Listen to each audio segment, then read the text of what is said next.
Hello दोस्तों, आज हम आपके लिए लेके आए हैं रामायण की एक और नई कहानी कि कैसे प्रभु श्री राम ने माता सीता की खोज की। तो आइए शुरू करते हैं। मरीच को मारकर जब राम लौट रहे थे तो लक्ष्मण उनको सामने से आते हुए दिखाई दिए। लक्ष्मण को देखकर उनके मन में तरह तरह की शंकाएं होने लगी थीं। मरीच का छल वे देख ही चुके थे। लक्ष्मण से वे रुष्ट होकर बोले, मेरी आज्ञा का उल्लंघन करके तुमने ठीक नहीं किया लक्ष्मण। लक्ष्मण ने सब बातें बताई कि कैसे माता सीता ने उनसे दुर्वचन बोले। राम ने फिर भी कहा कि तुमको समझ से काम लेना था। मेरा मन कह रहा है कि सीता अब आश्रम में नहीं होगी। दोनों भाई उदास मन कुटी में पहुंचे तो देखा बड़ा सन्नाटा है। वे सीता सीता कहकर पुकारते रहे पर कहीं से कोई भी उत्तर नहीं आया। राम बोले, देखो सीता को कोई चुरा तो नहीं ले गया या फिर कहीं फूल चुनने निकल गई है। दोनों भाइयों ने बाहर भीतर सब जगह खोज की। शोक से व्याकुल होकर प्रभु श्री राम रोने लगे। पंचवटी के हिरन, गोदावरी नदी का सुहाना तट उन्हें दुखदाई लगने लगा था। राम बहुत दुखी होकर लक्ष्मण से बोले कि मैं अब प्राण देने जा रहा हूँ, तुम अयोध्या लौट जाओ। लक्ष्मण ने काफी समझा बुझाकर राम को धैर्य बंधाया और माता सीता की खोज करने की सलाह दी। दोनों भाइयों ने एक एक पहाड़ और एक एक कंदरा खोज डाली। खोजते खोजते वे दक्षिण की ओर बढ़ने लगे थे। वे कुछ ही दूर गए होंगे कि उन्हें सीता के पैरों के निशान दिखाई दिए। टूटा हुआ कवच और धनुष भी उन्होंने वहां पे पड़ा हुआ देखा। एक आकाशयान भी टूटा हुआ पड़ा था। लगता था वहां कोई युद्ध हुआ है। तभी उन्हें खून से लथपथ जटायु दिख पड़ा। जटायु ने भी राम को देख लिया। उसके मुंह से खून गिर रहा था। फिर भी वह हिम्मत करके बोला, तुम जिस देवी की खोज कर रहे हो उसे लंका का राजा रावण हर के ले गया है। उसी ने मेरी यह दुर्गति कर दी है। तुम दक्षिण की ओर जाओ और माता सीता की खोज करो।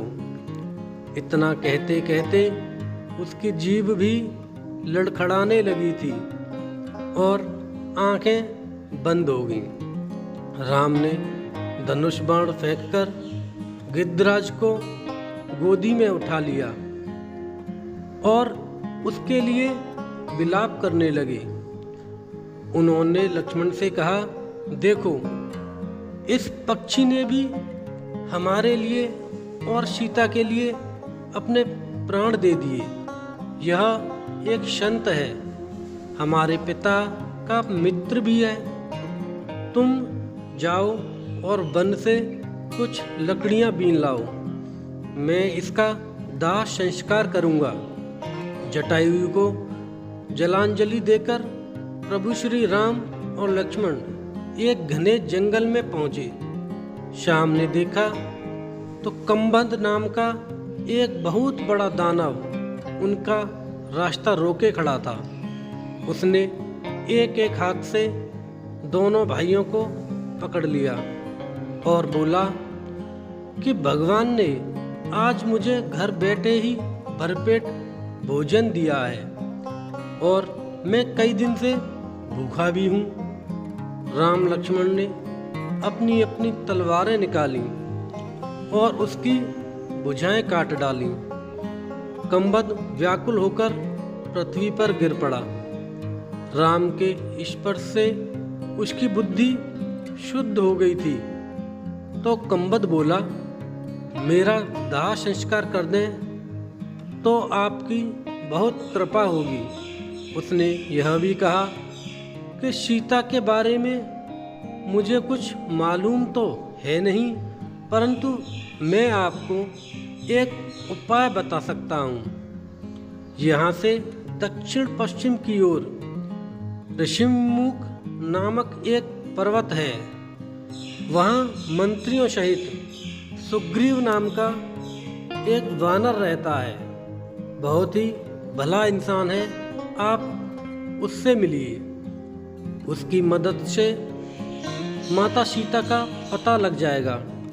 और इतना कहते ही कंबद मर गया। प्रभु श्री राम और लक्ष्मण चलते चलते शबरी के आश्रम में पहुंचे। शबरी ने दौड़कर राम के पैर छुए, चरण दधोए, आसन दिया और मीठे मीठे फल मूल खाने को दिए। वह बोली, ऋषि ने मुझे बताया था कि चित्रकूट से चलकर राम किसी न किसी दिन अवश्य इधर आएंगे। श्री राम ने बड़े प्रेम से शबरी के दिए हुए फल खाए। श्री राम ने शबरी से सीता जी का पता पूछा। शबरी ने भी बताया कि सुग्रीव से मित्रता कीजिए, सीता की खोज में वह अवश्य ही आपका बहुत सहायक होगा।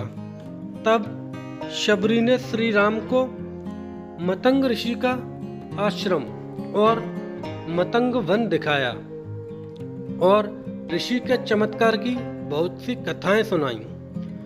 फिर प्रभु श्री राम की अनुमति लेकर उसने अपना शरीर त्याग दिया। तो दोस्तों, ये थी आज की कहानी। अगर कहानी पसंद आई हो तो चैनल को सब्सक्राइब जरूर करें। धन्यवाद।